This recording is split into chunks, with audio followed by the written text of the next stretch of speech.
started the clock. We only had half an hour, so I thought we'd get started. Half an hour goes by very quickly. First, I'd like to introduce myself. My name is Justin Boy.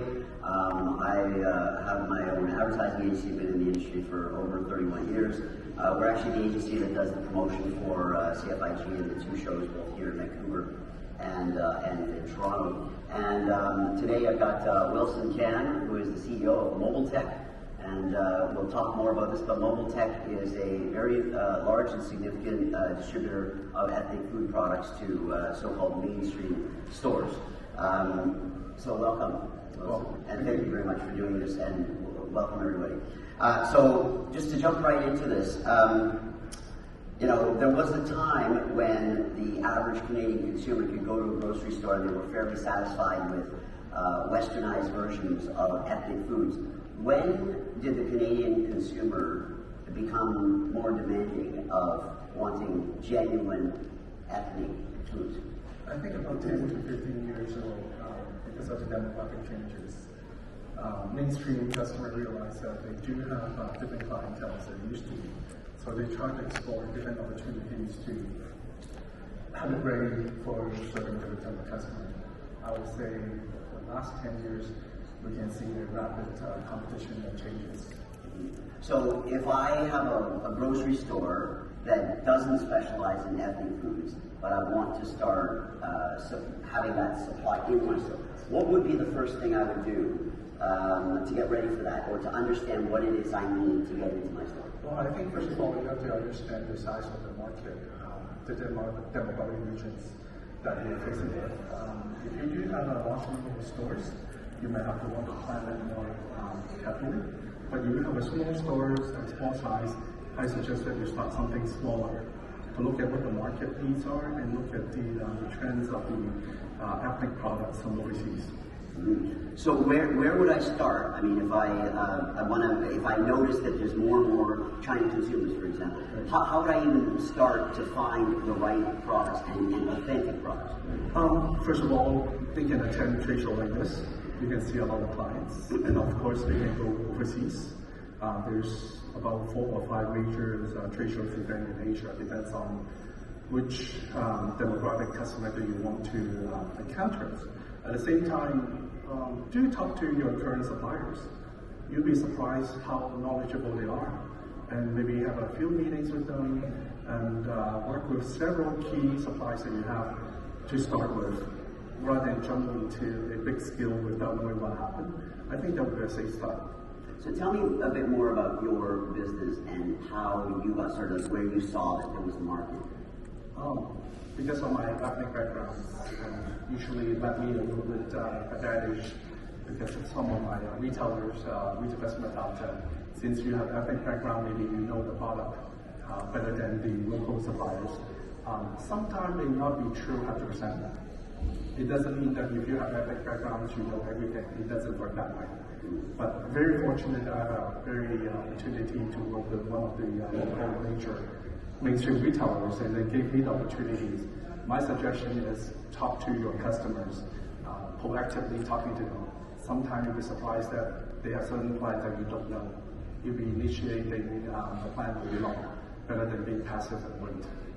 So you have a grocery store, you bring in some ethnic product, then what? Like how do you, first of all, how do store owners let the consumers know that they now carry it, but do it in an authentic way? Because everybody's worried that they're not going to come across as authentic, or they come across as, you know, that they're, you know, that it's not a genuine effort. How can they, what is the first thing they should do? Because of social media these days and so powerful on the internet, I do suggest that you may take advantage of like Facebook, Instagrams, and other places that you can try to talk to. Try to attend some smaller local events to make your names available and known. And don't be surprised that you may have your competitors coming to a store and chat. Likewise, I suggest that you should go to your competitor and see how they are being, why they are being successful. And maybe get a few tips from here and there, and go back and talk to your team and your core supplier and see what they can do for you. So, without mentioning any names necessarily, can you give me some good examples where you've seen a traditional Western grocery store introduce ethnic products and done it well? And what are some of the things they did?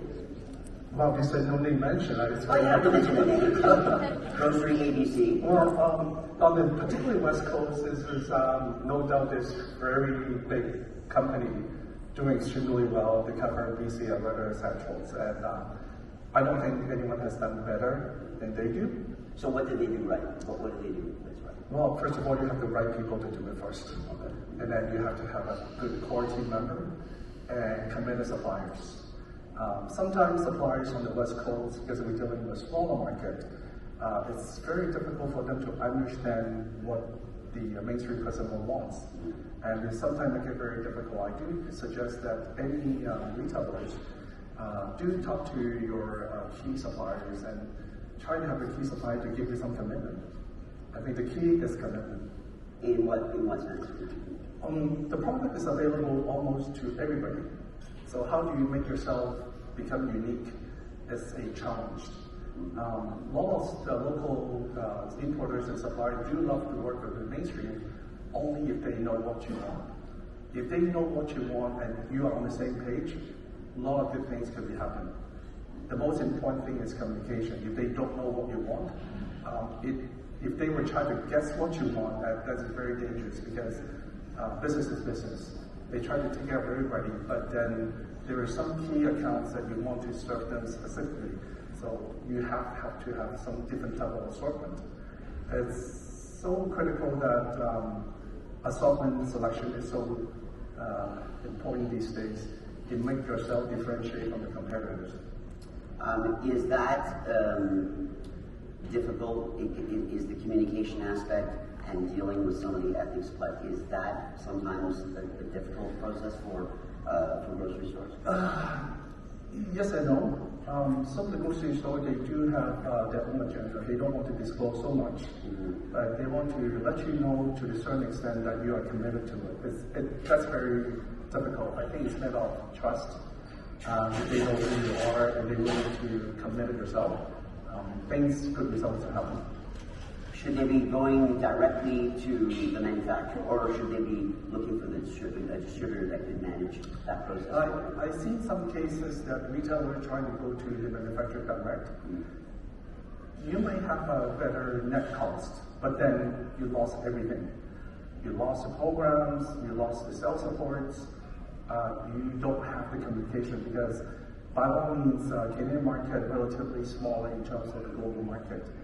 If you're working with the mainstreams or main manufacturers overseas, our percentage is very insignificant. It's very difficult for you to express what you want and you demand them to change. So to working with a core suppliers, I would say in general would be better for the retailers to start with. But then certain volumes build up, then you might want to go to manufacturer directly, but still should go through the importer so they can be the linkage, because they are the people who work at the nighttime while you're sleeping when dealing overseas. Right. So, I mean, there's two markets that grocery stores can go after. They can go after the general Canadian market that is looking for authentic ethnic food. They can also go after the multicultural markets that might be residing in their area.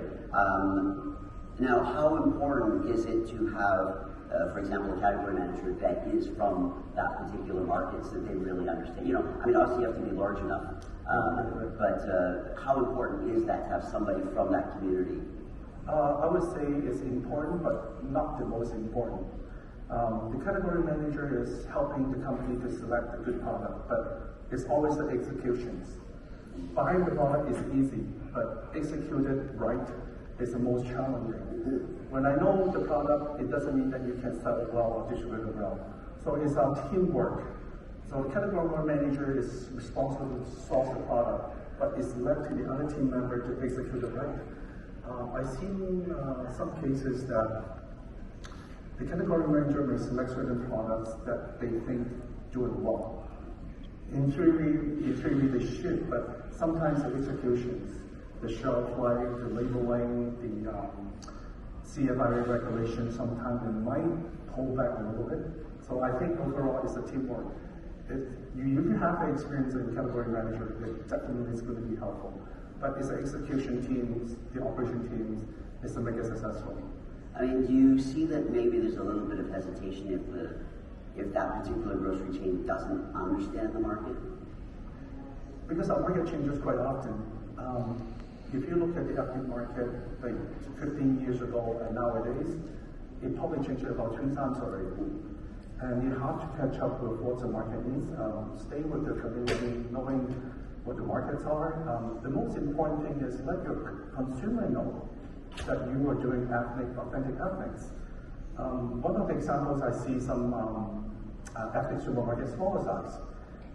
When I go in, I found that it's amazing that they not only attracting their own ethnic group, they attract other groups. The reason why I studied for a long time because people feel confidence and comfortable to go to these specialty shops because they know the product they provide is very high standards and reasonable price. It doesn't have to be the cheapest, but very safe. So essentially, they're trusting their overall expertise and knowledge about the product. Shopping experience is so important. Trust the retailer is also important. So how do you educate consumers and how do you pass a message out? That's a retailer's job. So how important are, because a lot of people are for the very first time are introduced to communities through festivals and holidays. Right. Everybody knows obviously Chinese New Year, Diwali, things like that. How important is that as a marketing tool for a grocery chain to even go as far as celebrating those holidays? It is quite important, especially in terms of the Asians.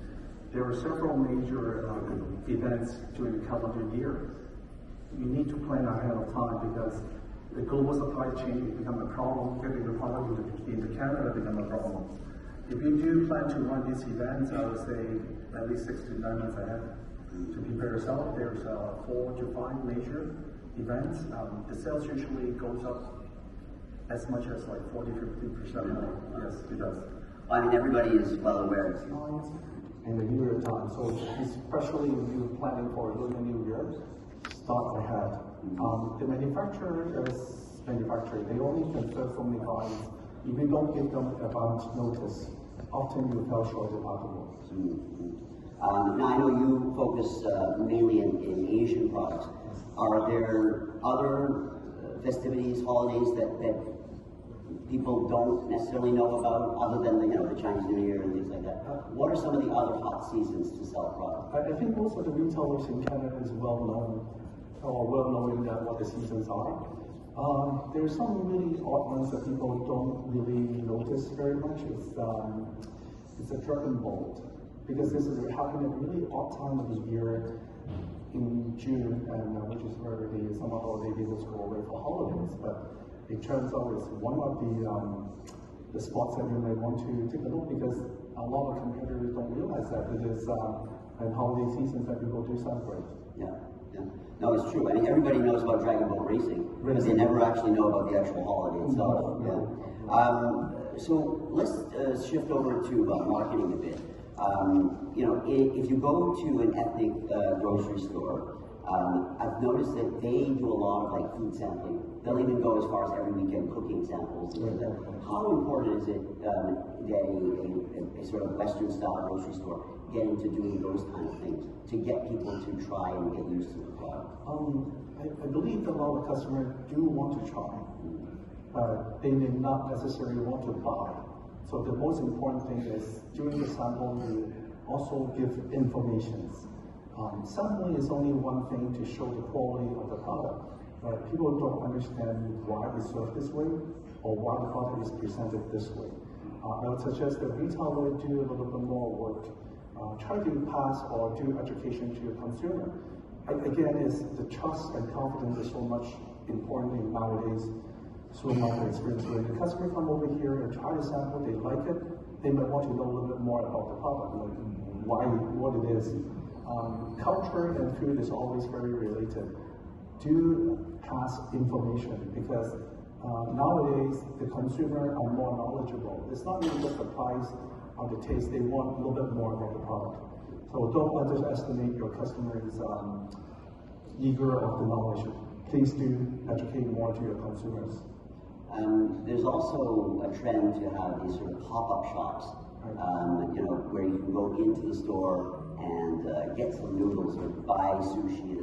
I mean, how important is it to have a section like that when you get, especially when you get into ethnic products?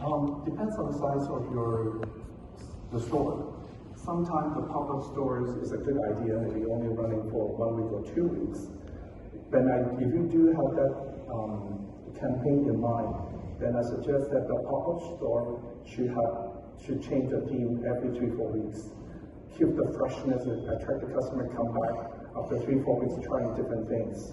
The most important thing is, in my opinion, is try to keep the customer interested into your company and your stores and your product. So attract them to come back, and try different products. One of the reasons why one of the local retailers are so successful because they run events, they run festivals, and these festivals usually last about 1 to 2 weeks.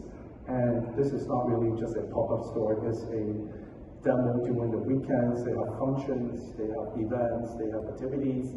So attract the customer coming to the store and try the product. If the product is good, it will sell itself. So this is like it's a whole activation, essentially. Yes. So are these events just to market the product, or are these events a business platform as well? When I do events with my customers, we don't focus on the product itself. We more or less focus on my customers, like who they are, what they try to do, what's the idea of the festivals. The product comes second. Okay, so I want to talk about that because you said your customers. So what are some of the sort of the hottest trends right now that ideas that you would bring up to a Western style grocery store that wanted to get into ethnic food products? But again, it depends on the size of your operations.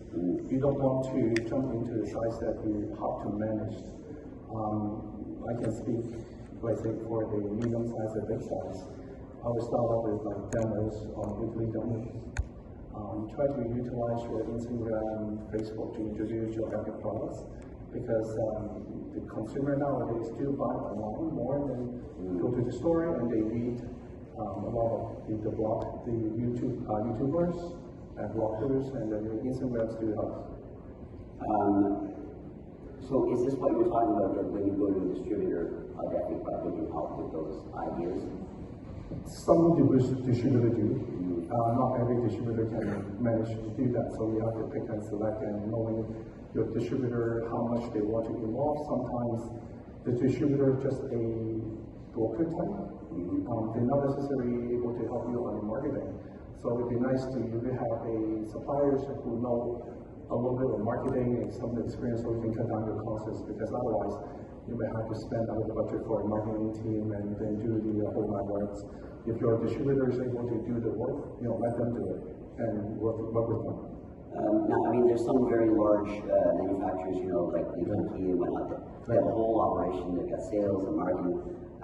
But some of the smaller products, is communication ever a problem? Or yes, it is. Unfortunately, it doesn't pass the message right.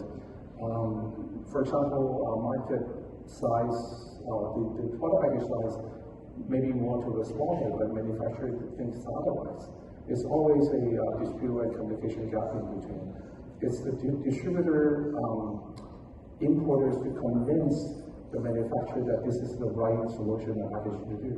It takes a lot of work and grinding and discussions. Sometimes the retailers just don't have the time to do that. Right?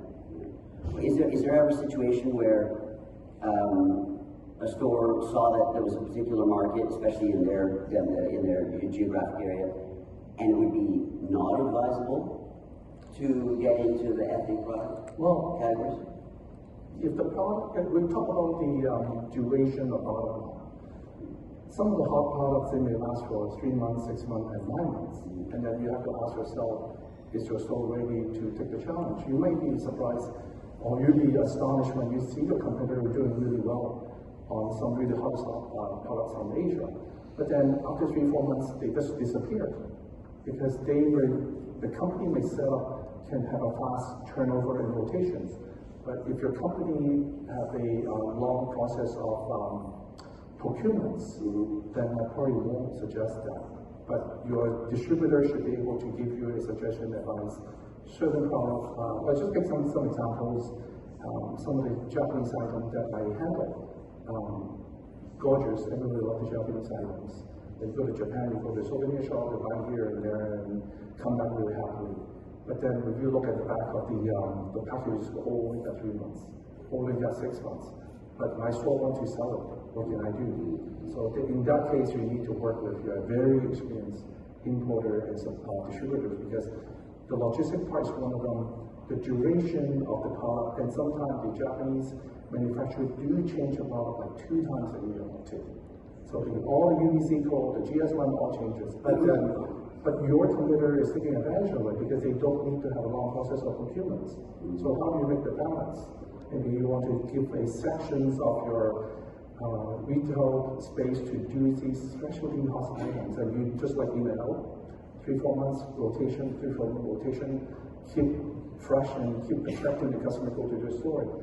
Advertising on your websites and saying, oh wow, this product coming in while the other guy was waiting, and you just proactively advertise what's going to be coming up to your store. What are, so you mentioned Japanese products. Right. Within sort of the group of Asian products, what are some of the hottest items or some of the hottest cultural items that are coming out these days? Well, I see Middle East product is coming strong because they are healthy. I heard that Egyptian product. Yes. But yeah, that's become very popular. Yeah, fermented product is always people look into that. So there are some unique products that there are only certain group of people willing to do that because the size of the market. Don't be shy to try something new, but do it slowly.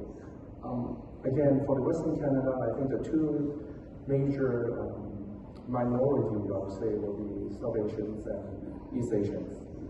To have these 2 products in your store, not only do you attract enough customer to your store and then spend the budget on your other items. So these are the 2 major group of people we want to attach.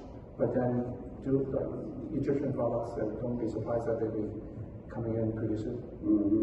I mean, sometimes these ethnic products are actually very attractive to just everybody in the market. Well, do you look at the tourist figures? When Canadians want to go to holiday, where do they go? Yeah. Why do you want to go? And when you go to Asia, you try to figure like Thailand, Singapore, Vietnam, you try the local product. When you go there, you try the local product, and you really like the product, but then often you want to think, how I want to turn the product back and sell it in Canada. That's a challenge. What about the Canadians go traveling to overseas every single year? Yeah. And then don't be surprised that these products will bring you a different levels of acknowledgement of what you do. But again, keep emphasizing the trust. If you bring the products in, if you know you bring it in, customers do appreciate it. Because I do came across some situation is some customers go to like Korea and try this, and then all of a sudden they come back and say, oh, this product's available and so and so. So that means they know that you care. Let the customer know that you care about what they want. It's not selling what you want, it's selling what they want. It's so important. I mean, I know at the retail level, in any industry, education is important, but it's also very time consuming. Yes. And it's labor intensive. Has that ever been sort of a barrier to why stores would not get into carrying ethnic products? It's the commitment that you have. You want to be differentiate yourself with your competitors. Of course, you need to spend time. Don't expect something you just plant it today and grow tomorrow. It's a long process, but again, it depends on how you look at the aftermarket. Is that a potential for you? Do you think that's the future that your customer wants? In grocery business, we often talk about not now, but 10 years later or 15 years later, the whole generation has been changed. What they want to buy, what they want to get is something that you want to do in the future. Yeah, it's interesting. When my grandmother was alive, she would always tell us the story that when she first came to Canada in the 50s, chicken wings were thrown away in the garbage. And she would go to the side and wait for the butcher to give all the chicken wings because people just didn't think they were worth eating. And she would get them all for free, and she got chicken feet for free, and then there was a big price tag put on them afterwards. Yeah, we only have a few minutes left. I would actually like to, first of all, how many people in the room here have delved into ethnic products before? Oh, very few. I want to put it out to you guys because does anybody have any questions while we have Wilson here? Because it is a good opportunity to ask directly any questions that if you have been interested in getting into ethnic food products. No questions? Yes. Sometimes on some ethnic products, there's not dual Package languages? yeah. Bilingual. So training your customers and what? Thank you. Just about training the customers about what the product is. So if you're bringing it in specifically for a few customers, it's wonderful, but having other people buy it so you can continue to have it in your store. But sometimes there isn't the English specifically on some of the products. Do you have any information about how to help your customers in that direction? Oh, it is regulated. The product has to be bilingual. So it doesn't matter which country you bring products in. You bring the product from UK, you still do have to have a bilingual labels. What I suggest to do is something that people don't understand or don't notice. They only see the what we call the primary ingredients. A lot of the time, it's a secondary ingredient that we're stopping you to come in. For example, coloring agents. People don't really know until you get a call from CFI saying that the product stopped compliance. Chemical additive. What type of oil they use to prepare the product. Hydrogenated oil is not, it's totally prohibited, but it's still fine in certain nations, countries. So when you want to bring the product in, do you have yourself, your team, or importers to provide you the list, not only the primary, the secondary ingredients.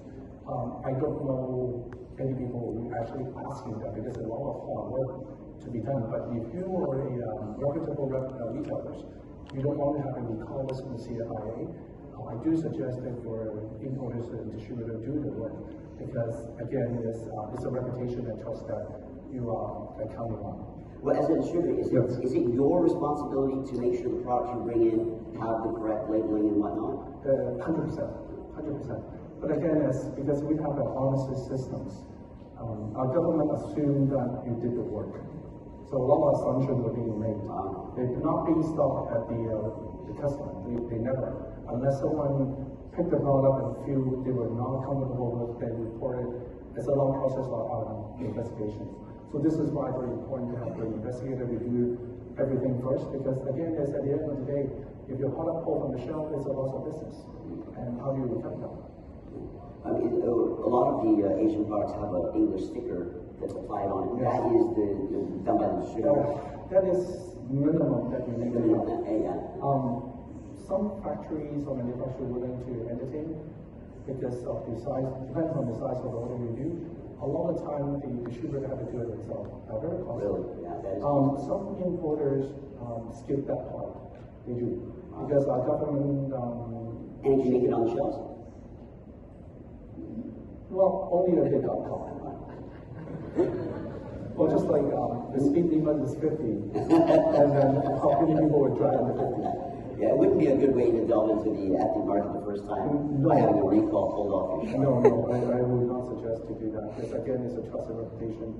You put your company on the line and get your distributor to do more work for you than you do less. Yeah.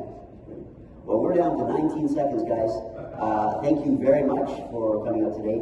I'm around the next few days, so if you see me and you want to chat, tomorrow morning I'll be doing another talk specifically about marketing, ethnic marketing in the digital space, which is uniquely different than the regular Canadian Western space.